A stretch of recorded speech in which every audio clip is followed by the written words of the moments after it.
It's a combination of artistic and cerebralism. The cerebralism and artistic has to join together. And I believe every music has got its own message. Even if it's not programmatic music, it has a message. It has something that it wants to say. And our duty, our orchestra, your orchestra, and myself, is to find the message that the composer wants to give. So we become like the medium for the composer to come out, to carry it to the audience, but with full of excitement, with full of description of the character, the moods, the way the piece of the composer intended to do with our own voice. So I think, but it's a very loaded question. It's a lot of a good question. Of information. It's fantastic. I think this is, you know, the word maestro means teacher, right? Yeah. That's the thing I know. Unfortunately, we got away from it a lot. Now the maestro run on Tuesday you are in OFUNAM. On Wednesday you are in Berlin. On Tuesday this, you know, you're running from place to place. All my life I wanted to find the right balance for me. Okay. And the right balance for me is emphasized on my conducting, my performance, the teaching part of it, the education, which I think is important whether you are 2 years old or you are 90 years old or 80 years old. Education, we all growing up all the time. And more often than none, we are talking about education as something less important. I believe it's very important. Yeah. Every note that comes out of our heart is educate other people.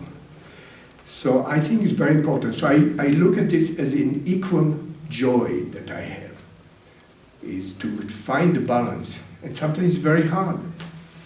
But in this particular concert, I have a joy by itself because the soloist happened to be a former student of mine for many years. He started when he was, and it's kind of a very special occasion for me.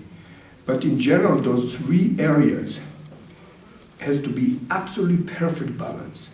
Conducting, performing, or lecturing master classes, and teaching. It has to be. And that's where I believe that our future is, of the global, the generation is with that.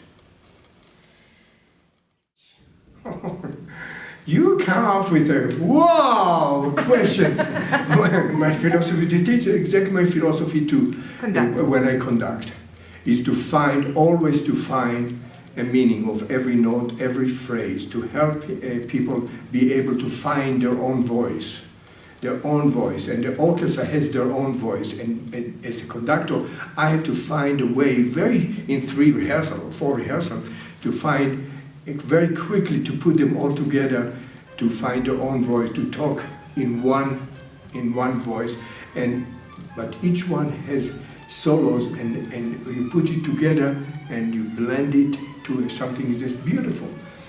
Philosophy of teaching is so important, but it's what does it mean to be a great musician? A great musician, I always tell my students and tell the orchestras that I'm guest conductor, in order to be a great musician, you have to be a fantastic Olympic-style athlete, because every muscles have to go exactly. Here for winds, here and here, for strings is here, and be able to do that, and so every muscle has to work so well. Then you have to be, the second pillars. Yeah. You have to be a great philosopher, very deep philosopher, understanding the depth of every decision you make or every music that you make. So that's dealing with cerebral and artistic. And then the third part, which is important, And this part is interesting. In order to be a great musician, you must have a great sense of humor. And why is that? Because when you have a great sense of humor, it's not about you. You take the ego away. And the music comes much more naturally through you.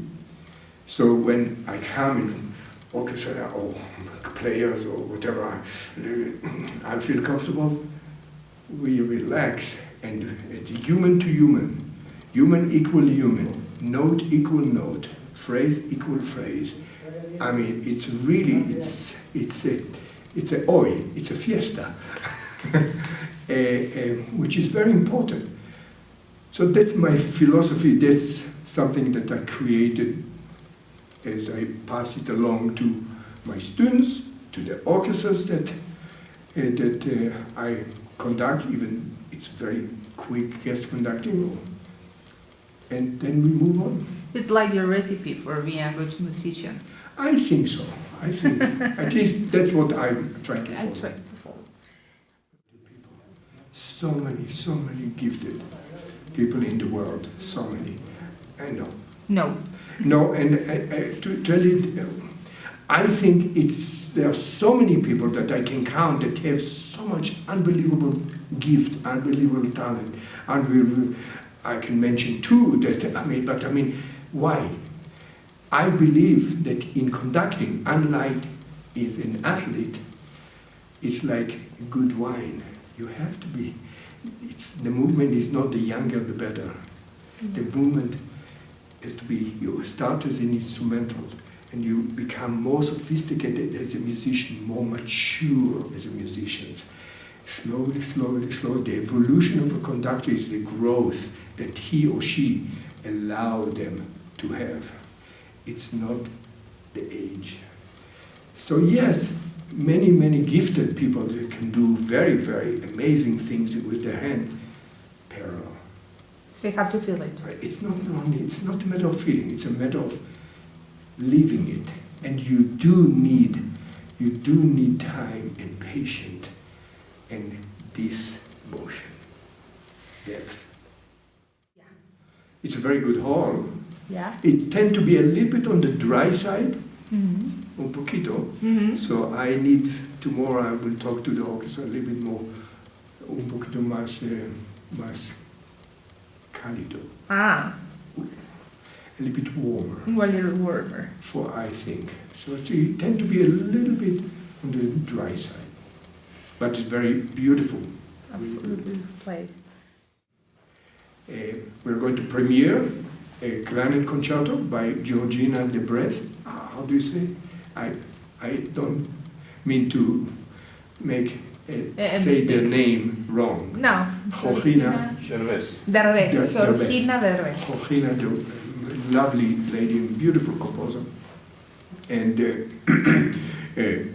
Richie Hawley, a former student of mine and now his own musician, beautiful artist. He's going to play the clarinet concerto. This is part of the clarinet festival that they have now in the faculty and of a collaboration, which Exactly. is very important. And then Richie is going to play the Mozart clarinet concerto, probably the most revered concerto that clarinet have. It's just unbelievable. One of his last pieces that Mozart wrote. It's beautiful. And then we're going to end the concert with a very, very fun piece with a taste of angst and color by Shostakovich's Ninth Symphony.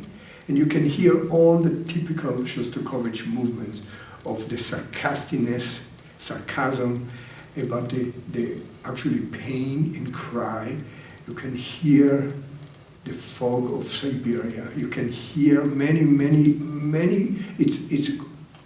It's not a programmatic music, but it's really is in many ways. It's very powerful and very short, which in the last movement has a fiesta.